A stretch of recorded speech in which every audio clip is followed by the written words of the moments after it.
అండి అందరికీ good morning. మనమైతే ఈరోజు మన KNM 1638 వరిలోకి అయితే వచ్చాం అనమాట. సో మన వరి కొద్దిగా చిప్పర తెగులు, దాన్నే పాస్ తెగులు అంటారు. సో అది పడి మనం కొద్దిగా కెమికల్స్ ప్లస్ స్ప్రే రెండు చేయడం జరిగింది. సో ఆఫ్టర్ మన దాంట్లోకి అయితే ఏ విధంగా ఉందో ఏంటో ఒకసారి అయితే చూద్దాం అనమాట. అయితే దాన్ని తెగుళ్ళకి గ్రోత్కి కొట్టిన తర్వాత మన వరి కూడా బాగానే తిరుక్కుంది. సో ప్రజెంట్ మన వరి స్టేటస్ కూడా ఎక్కడ నీకు ఎండిపోయిన ఆకులు కానీ ఎట్లాగైతే ఏం లేవన్నమాట. సో రికవరీ అయితే అయిపోయింది.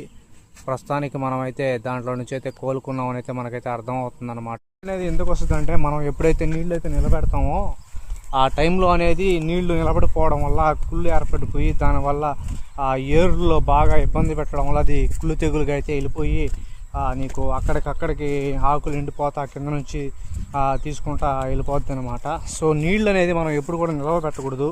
అప్పుడప్పుడు ఫుల్గా నీళ్ళు తీసేయాలా, లేకపోతే బాగా ఆరబెట్టాలా. ఆరబెట్టి నీళ్ళు వేస్తూ ఉంటే ఈ రెండు తెగుళ్ళు అయితే రావన్నమాట.